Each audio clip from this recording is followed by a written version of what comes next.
time, we knew very little about hospitality. I was a competition lawyer and Alex was a real estate agent.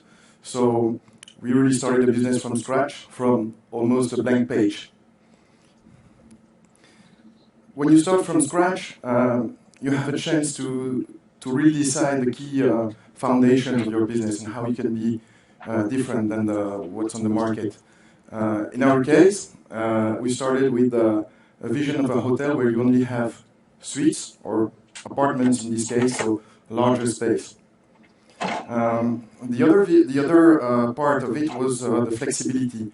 We thought that in every hotel or every accommodation, you should not use keys. You should be able to check in, check out, just like that. You should not wait at a reception lobby. The experience should be extremely smooth. And we also thought that we should be our availability should be maximum. So we should be there for our customers 24/7 and never be closed.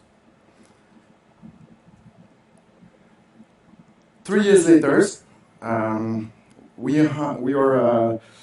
made quite some progress actually. At the start, people think we were fools, and we're still there. So I'm very happy to be here tonight. Smartflats today, 75 apartments, and 75 apartments in 3 cities: Brussels, Antwerp, and Liège. So we are effectively a chain. We are amazed by the fact that we had 45,000 guests. There's a slight mistake here, but 45,000 were hosted by Smartflats until up to today. And it's actually 3,000 people staying with us now on a monthly basis. Smartflats today is a team. We started as we were 3, Alex, my co-founder, and my wife. She's no longer with Smartflats, but she's still married. And I love her very much, so I would like to say so, because I'm so passionate about my business that sometimes maybe she doesn't know. It's also a great team of people. We don't have enough room here for them. Luckily, they're here, part of them, so I'd like to ask them to stand up. And the rest of them, well,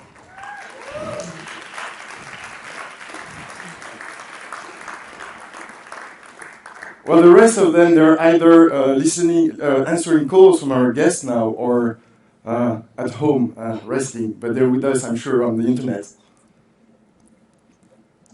Management team, Alex, greatest co-founder ever, and now Reda, who is our CFO, because with growth comes a lot of things that I personally don't like. So thank you, Reda, for being here and with us. So I mentioned growth, so you have here a few figures. So we basically maintain 100% growth, both in terms of revenues and portfolio over 3 years.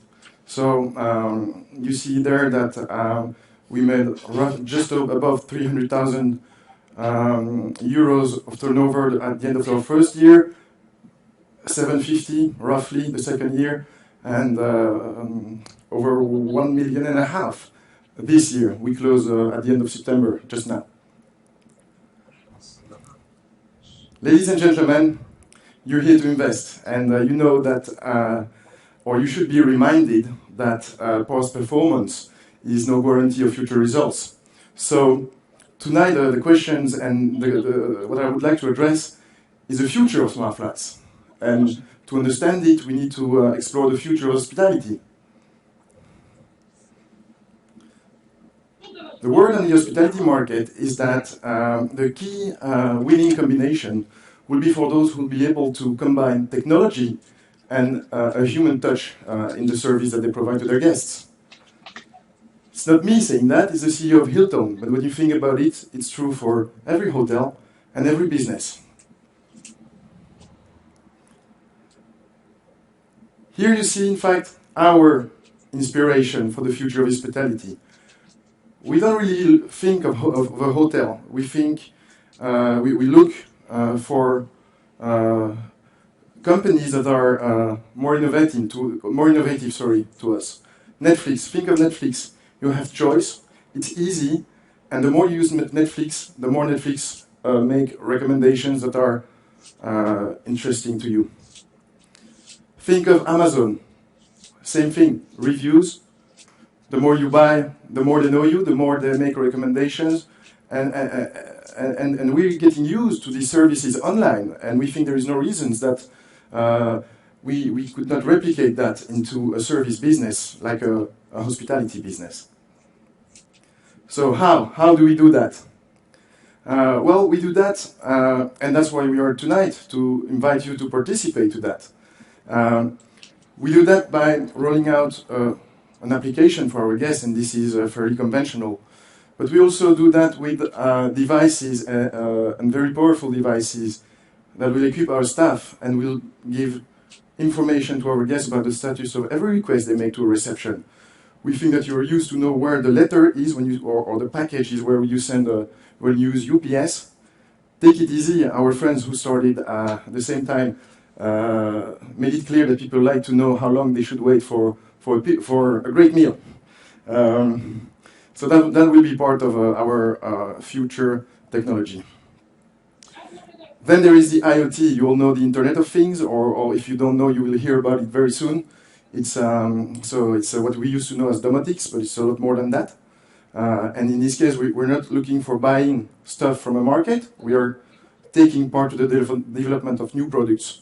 So products that will be tailored to the needs of our guests and our needs, of course, but products that will reflect the vision and the use that we want to promote in our business.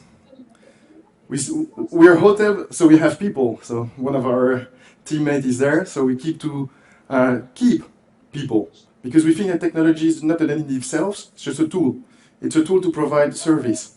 So our people will stay there, that's for sure.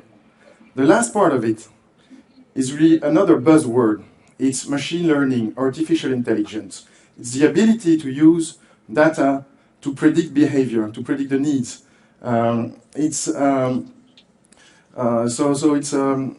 This is something that will be a part of our solution. Through that, we hope to achieve, we know we will achieve energy savings, that we will provide better service to our guests, and that we also achieve operational savings. We could not do that alone. This is fairly ambitious, and we're happy to be standing on the shoulder of giants. People who are pioneers, who knew what software were yesterday, they know what it is today, and they will help us build it for tomorrow.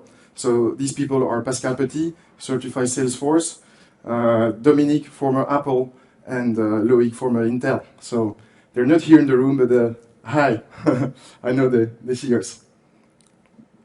The last question is, what are we going to do with that money? I told you what we were going to do, but what are we going to achieve? So we try to come up with very simple figures. By having innovative technology, we think we will provide better service. And if we provide better service, we will have more guests.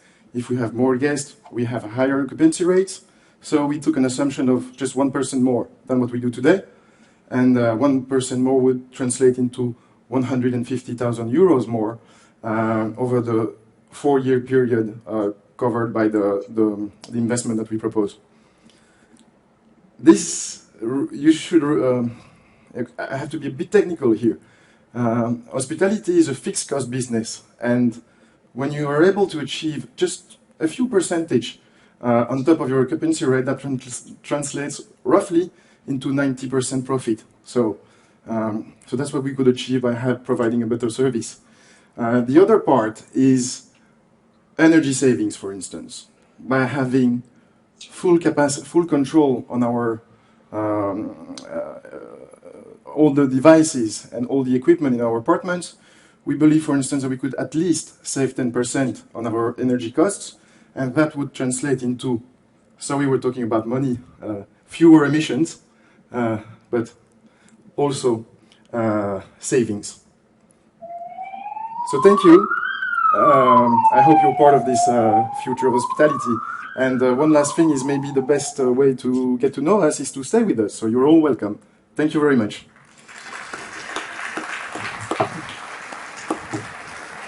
Thank you, Tarik.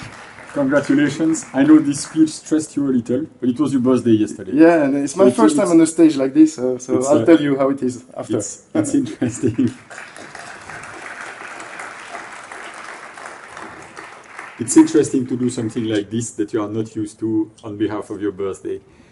Gentlemen and lady, do you have questions for Tarik?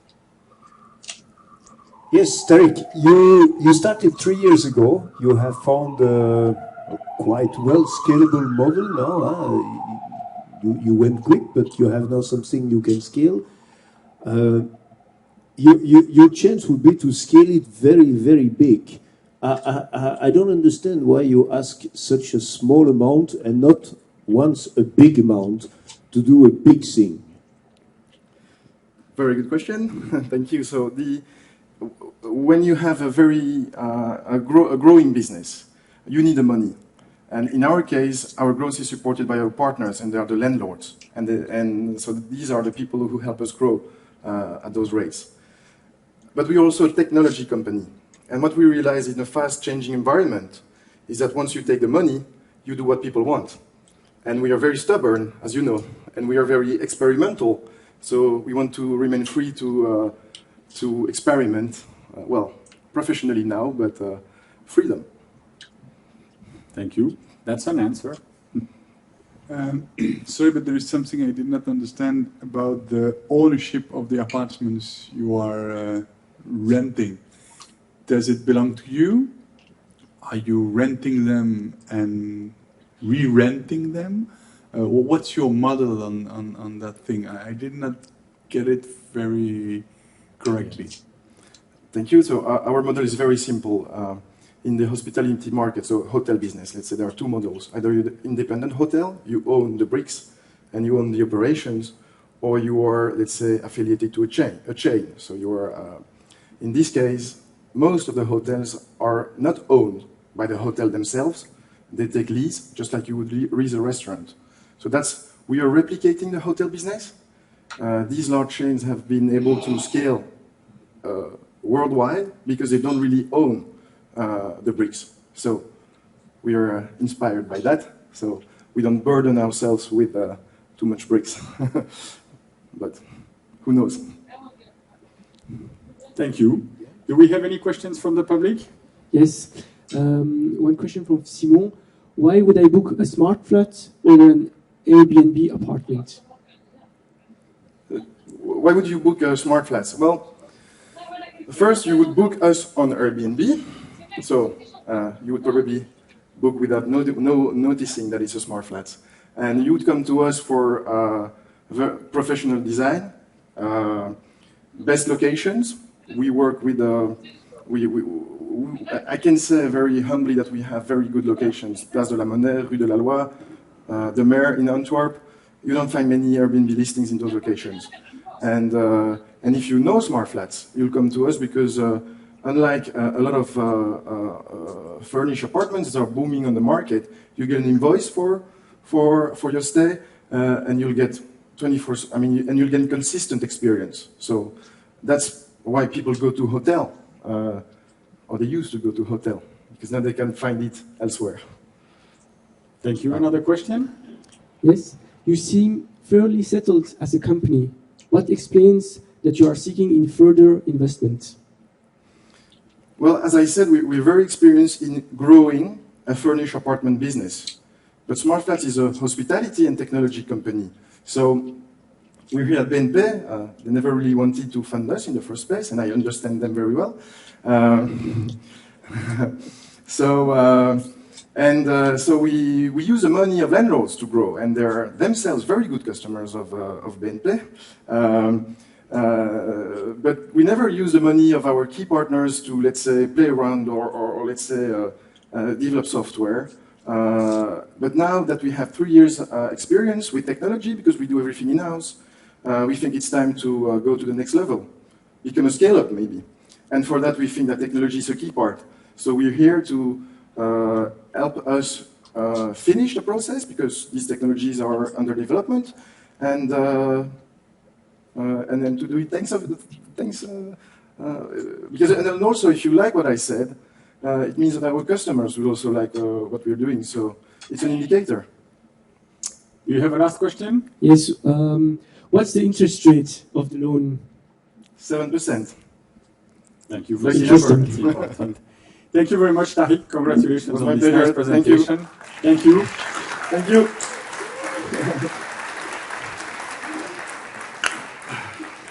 So basically tonight, MyMicroInvest is trying to change the way you drink, the way you exercise, and the